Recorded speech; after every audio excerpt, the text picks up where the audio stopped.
gentlemen, coming up next to the microphone is Najah BNajah. Chris asked all of us initially when he decided to come up with this production, he asked us, in a society plagued with racism, sexism, rape, and domestic violence, what does black girl magic mean to you? Black girl magic is a mystique that within the unsatisfied soul tends to yield a wonder. An ability to leave an individual, a group, a mindset overcome.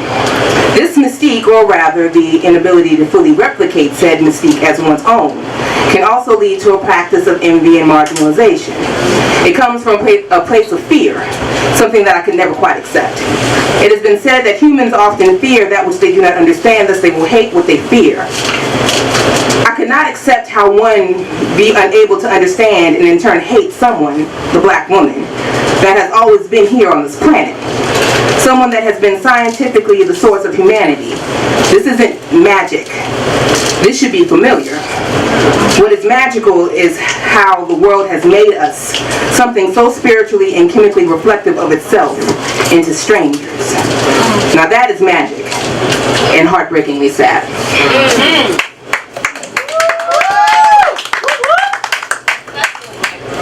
So I'm funny for real. And I initially came, I initially was like, I came on default to do an erotic set. And I'm like, but I've spoken with Chris about this and what he wants this to be. And I realized that my set was totally counterproductive to what it should be. And I was like, I'm the bad friend, not bad Najah, bad Najah. So I picked out poems that was indicative to my actual story. And I realized that I didn't memorize any of them because they are too hard. Not hard to remember, hard to recall. And you'll figure out the difference. When in need of escape, be it for the moment or for forever, you must always prepare for travel. And possession of a suitcase is integral. Suitcases make you forget. Every journey begins somewhere. Travel starts with a fantasy or a nightmare, depending on who's dreaming. It begins within you. It begins at home, but home stopped being home when home wouldn't let you be more than what they were. Past and present defer, visions occur, grander and grandeur, scared of being stuck. You want to move. You want to move away. You scream, I am more than this block, this neighborhood, this family of bad comedians that keep making me feel like the butt of all their jokes. I'm tired of laughing. You start packing suitcases that you didn't know would make you forget. The minute you pull one out to fill it, filling corners and satchel side pockets with anything that will annihilate all associations of ancestry, you get caught up. Transformations in train stations, ascension to metaphysical heights from airports, Greyhound bus baptisms, hoping to get your feet wet in the Holy Spirit of a new place, washing you clean, making you new. That you leave behind all that you really needed to take with you. You don't know. The suitcases make you forget. Until the novelty of moment wears off and you find that the latch of your suitcase won't open. Your vision of the new and improved version of you is useless here. Your new life brings new mistakes, so with each move you make, with each rebirth you fake, with each excuse of cowardice towards your real self you create, you find, and you wind up adding a new suitcase to your growing collections of shoulda, woulda, coulda luggage. Suitcases make you forget about the home you left. The one you still belong to whether you want to or not. The suitcases made you forget that your family was made without them. Your foundation laid with no Samsonite in sight. Bloodlines choiceless in Exodus. There was no time to pack. No, oh, I'm gonna get right then, get right back. They were kidnapped. No knapsacks. When in need of escape, be it for the moment or forever, your predecessors became the cargo. And the possession of the knowledge of self became integral. Survived, succeeded, transcend beyond the hurt to care. Without a carry-on, they carried on, and you wanted no part of that. Here you are with nothing to share, nothing to give to your daughters, but a dozen stale starts that were once deemed fresh, a mirror they can't see themselves through, and suitcases of promise that are nothing more than baggage that no man will volunteer to help them unpack. No matter how far you run, there you will be. Let love build you into the kind of person that you would never want to leave home without. And should life lead you away from home, be it for the moment or for forever, make sure you bring a suitcase. But you gotta be careful because suitcases make you forget. Woo! So that's the part of like being a transit. And from LA to B-more, my relationship with my mom, I felt like she always moved like back and forth, back and forth, back and forth. And I think it took a while for my mom to realize like the city don't change the situation that you have. And my mom's coming to visit, and I haven't seen her in 4 years. So good luck. She's staying in my house. I need that. Thank you. Thank you. Where's the barbecue? I know the barbecue's on Sunday. Pray my strength in the Lord. Cause I told her I was like she got behavior, so she was like I behave myself all the time. I said I will kick you out and you can stay over your Frankie's house. I'm not playing with you. She know this. I'm grown. So I can't. So another part of like her story or like a woman's story is how we got to battle with each other and where our loyalty lies and how I've seen some of the best relationships fall apart, unfortunately, when a lover is involved. Unfortunately, mostly male, but when a lover is involved, things will fall apart. And I've seen this, sexuality aside, but mostly as far as definitely dealing with anyone who is cis, hetero, or whatnot. But I've also seen it happen when it's the other way. Like I've seen relationships fall apart when a lover is involved. BJ the Chicago Kid has a song called "Wait Till the Morning." And the premise of it is the song is about him asking his girlfriend's best friend not to tell her that she saw him out with another chick. Like, please don't, wait till the morning. Don't tell her. I know you gon' tell her. But wait till the morning. And I'm like, what? What? Like, you just really, like the unmitigated gall. But anyway.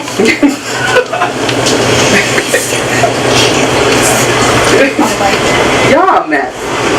We are not. Sorry. Don't separate us. Huh? I'm about to put you over here, you right here, and you right here. You gotta stay at the door. You over there. Crucial time out. Crucial time. Yep. So this is a poem from the perspective of that homegirl. Okay. I ask, when you do it, when you throw me and my best friend's relationship away, do so violently. As violent as I should have been to remind you where you should have been, which was focused on your job. Not out in broad daylight enjoying the day's light hugged up on some broad with a familiarity that doesn't mirror friendship. I should know what friends do and what they don't. See, I'm best friends with your girlfriend and she and I, well, we don't do that. Because that's your job. Nigga, you had one job. I'm gonna say it again. Nigga, you had one job. Here we are, two employees working for the same company but in different departments, and what you have done is career suicide, yet mass murder. You killed all three of us the moment I saw you. Relationships take work. I'm proud of what I do here. This job matters to me, just like the real one that I work that actually pays me money. I give it all I have every day, and it makes me happy to be happy or sad with her. Being the customer service rep on the phone with her for hours when you refuse to answer her phone calls, because dancing the blues away after you cancel on her for the umpteenth time always requires a good freakum dress closeted and close by. I am the lap that she lays upon when she cries. This job matters to me. Just like the real one that I took a day off from to run errands, which led me to behold you. Here. Now. Moonlighting. You're interviewing for different positions to put other women in varying sexual positions has now put me in an awkward one, and I don't even get to bust a nut out the deal. So again, I ask, when you do it, when you throw my and your woman's friendship under the bus, make sure the tires are well balanced and filled with the air of finality. You audaciously possess the cowardice to refuse to lose alone, if at all. Worst come to worst, you will have a new bed warmer. Preferably someone that has fewer requirements and even fewer friends like me. A big fish in a little pond doesn't have to swim as hard. You couldn't stand to be the guppy frantically paddling about in the ocean of her loyalty that only her womanhood could provide, trying to keep up. While I was above the tide, I surfed that shit, riding the waves of sisterhood with her. I tried to get you aboard, tried to get you on board, tried, and yet you masked your inability to stay afloat by claiming your lack of emotional availability in your relationship was too deep for her understanding, hence why you found another woman willing to sink lower with you. But you will blame me because it's easier. You will blame me because your apologies are carbon copies to her ears. She won't be able to tell one from the other. She won't be able to tell you to go because every other man refused to stay, and you know that just like I do.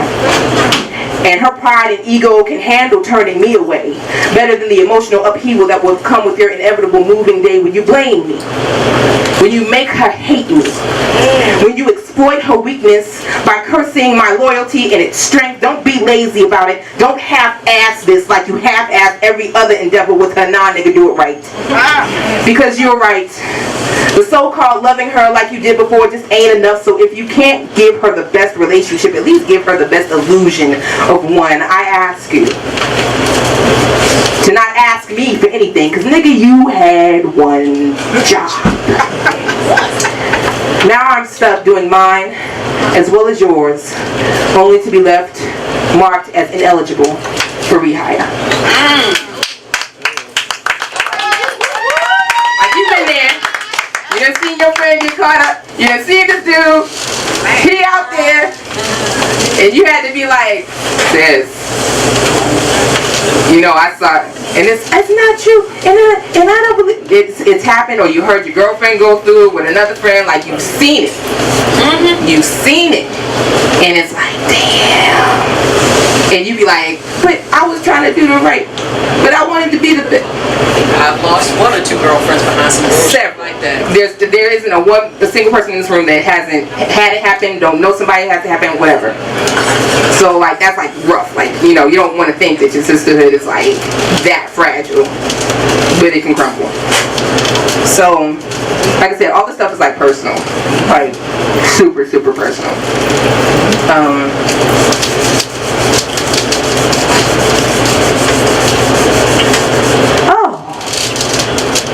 He remembered.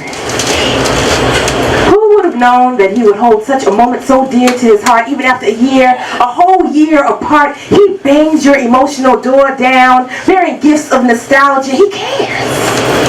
Just when you think that a man can't seem to get his thoughts wrapped around moments of importance, there they go, surprising you with what their long-term can latch on to dates in history, moments with you, because he cares enough to send the very best via text message.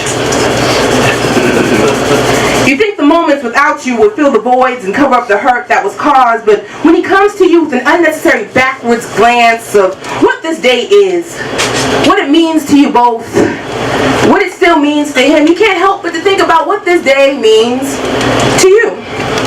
How you wish that he would have just sent flowers like the ones that he used to. Someone please give me something to wipe my eyes with. Please, because I cannot.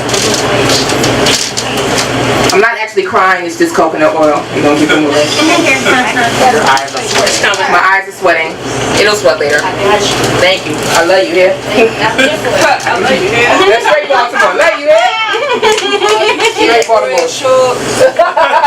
Hey, you in the rough. I'm sorry, I can't help it. I'm ready. I'm ready already. I'm ready already. Yes. Show you what your name is. I can't with him. You want timeout?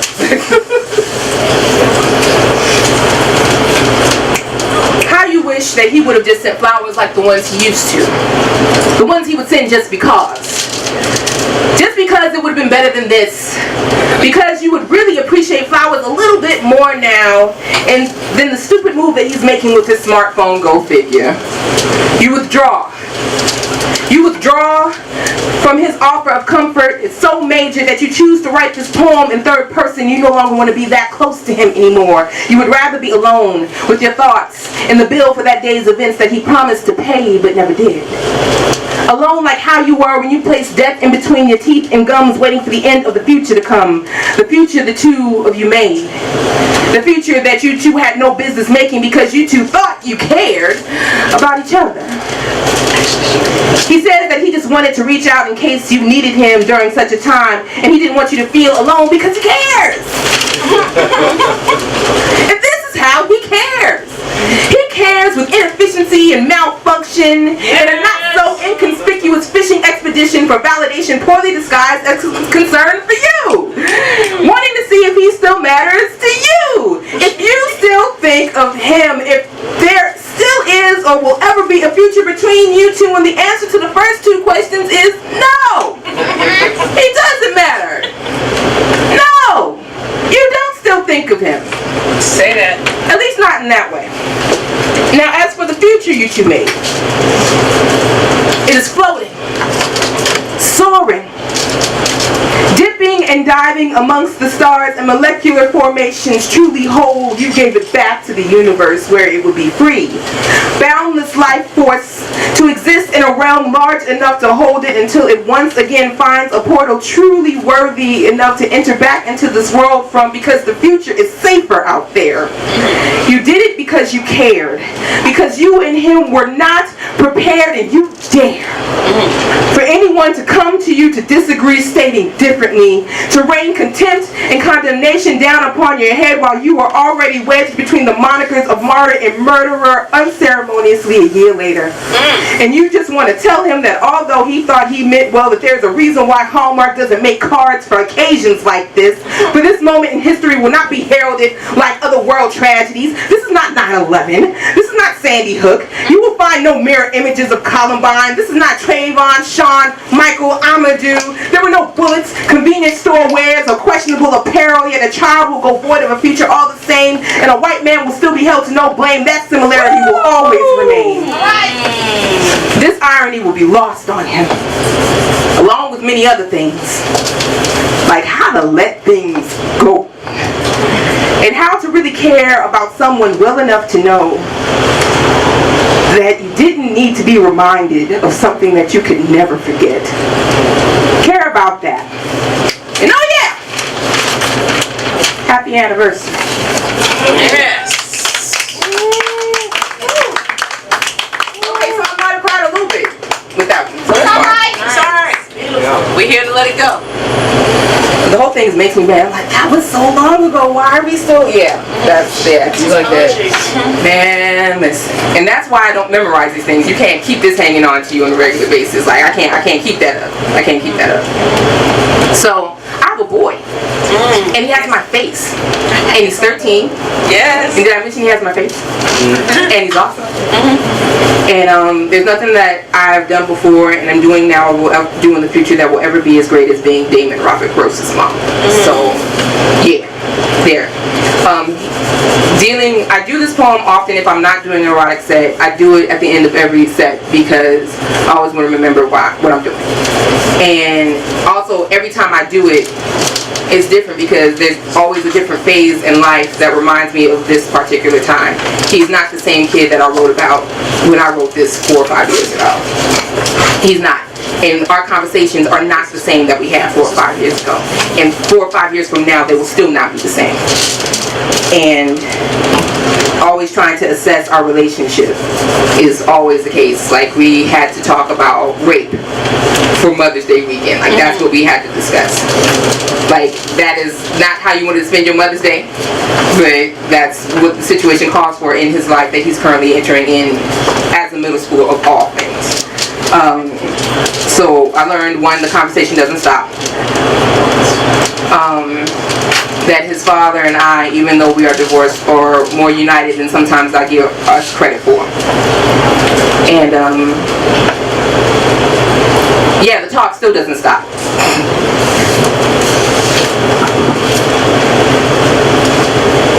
You know, I see him more and more this way. Walking away from me.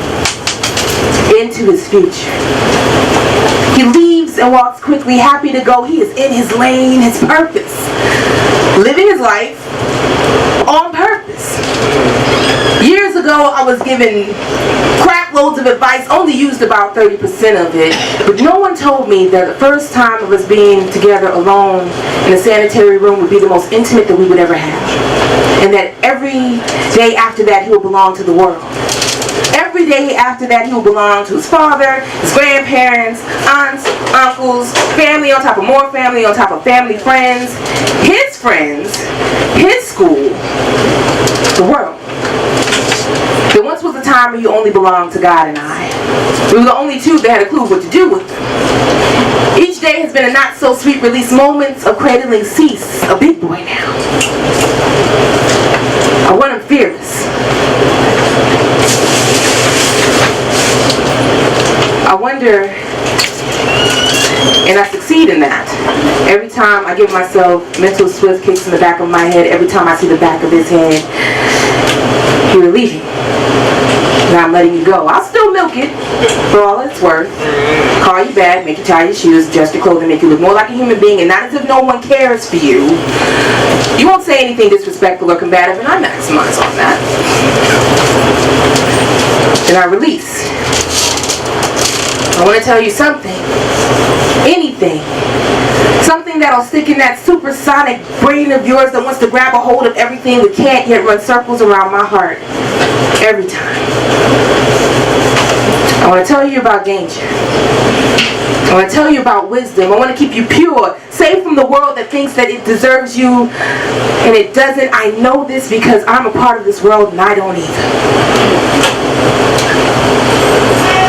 Instead, I grab your little hands, let your forehead touch mine, and I pray with you.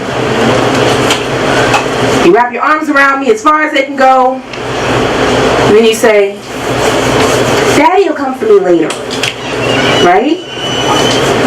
That's right, I say. He'll be here for you. We will be here for you. You know he'll see us more and more this way. Waiting for him, cherishing his past. Thank you guys so much. Yeah! I'm sweating, I done sweated, I done cried. I done earned my 50 cents for the day. The most disrespected person in America is the black woman. The most unprotected person in America is the black woman. The most neglected person in America is the black woman. And you and I will never be recognized as men until we stand up like men and protect our women.